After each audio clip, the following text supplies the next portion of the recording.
what did you think about how they kind of pushed through this one? Yeah, I mean, push through is probably the right verb. It didn't feel like we had a ton of gas in the tank.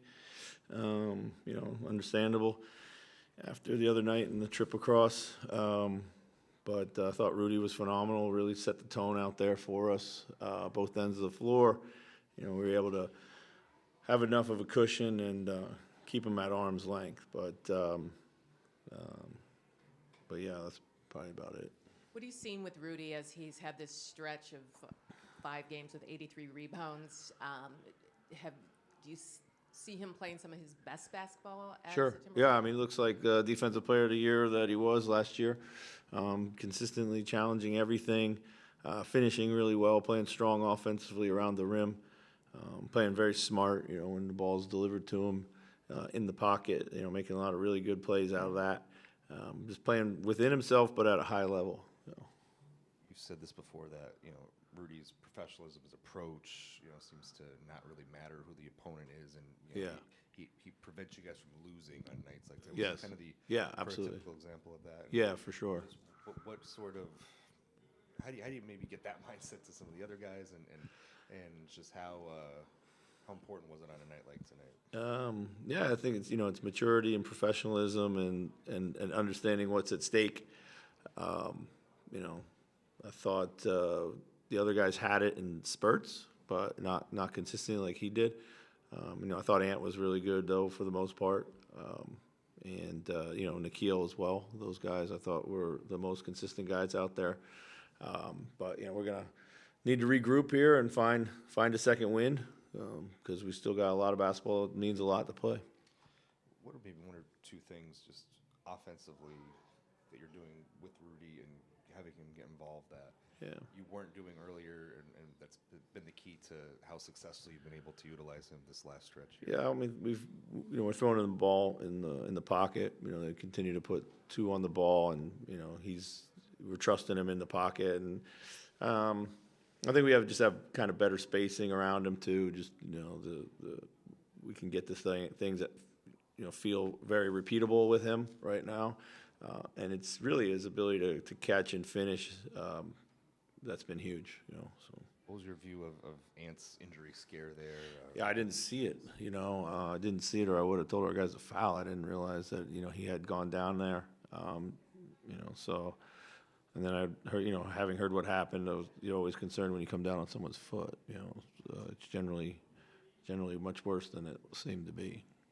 He does this multiple times a year, where it seems like he's really hurt, and then he comes back. How do you react in those moments? Do you try not to think the worst case scenario, or just? Yeah, I mean, I try to stay even keel through everything. Regardless of what it is, who it is. You never know. So obviously concerned for him and for us, but I think it's a place where his exceptional athleticism really shows up. He can take some nasty spills and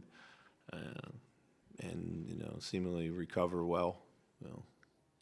Coach, talking about Ant, there seemed like moments there where on some of his bigger plays that you guys were garnering like bigger reactions than even the home crowd. Yeah.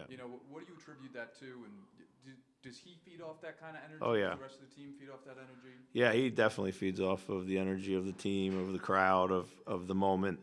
It's one of the special things about him. It's why he's been able to play so well in big games from the very beginning. It's why he's been able to turn games around with the run of plays. He has this innate feel and ability to kind of sense that and create it, and then also it feeds itself with him. So. And you talked about today pregame how Brooklyn has this ability to kind of junk up the game and make things hard for you guys, especially when you're coming off a tough game. Do you feel like they did that for a while, and how did you guys end up putting space between? Yeah, I think they did that for a while. They played super physical. They switched a lot of things that they could. Then they came and trapped us, put 2 on the ball. They played a little bit of zone. We knew all that was coming. You just don't know when. But we've been doing a pretty good job of thinking our way through games right now. One of the keys I think tonight was just to calm down and get to better space. We probably had too much kind of flying around out there, and we're fighting the game a little bit early on. But once we got to good space and around pick and roll in particular, we were able to get some, good looks and repeat that.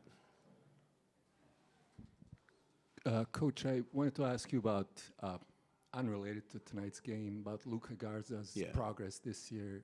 Behind the scenes, you see him all the time, obviously. Yeah, I mean, Luca continues to be the consummate professional.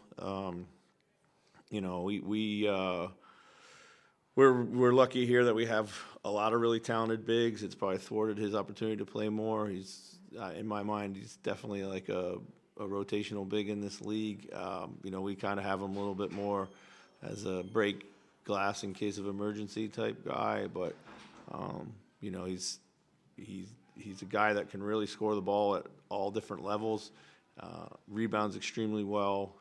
He's become a rim protector with his ability to take charges, which is impressive. When you put him in the game, let's say in garbage time, like you always know that there's going to be structure and purpose to what you're doing. He's not going to let anything slip there. And he's been an incredible role model for our younger players because of the way he works and his positive attitude. And this upcoming summer, obviously, he's a Bosnian national team player. Do you see that as a positive, him playing for the national absolutely. team? Yeah, we encourage all of our guys to play when they have the opportunity. We're fully supportive of that. It's an incredible, experience. It's a way to play high-level basketball and keep yourself sharp in the summer. So we're big fans of that. Thanks.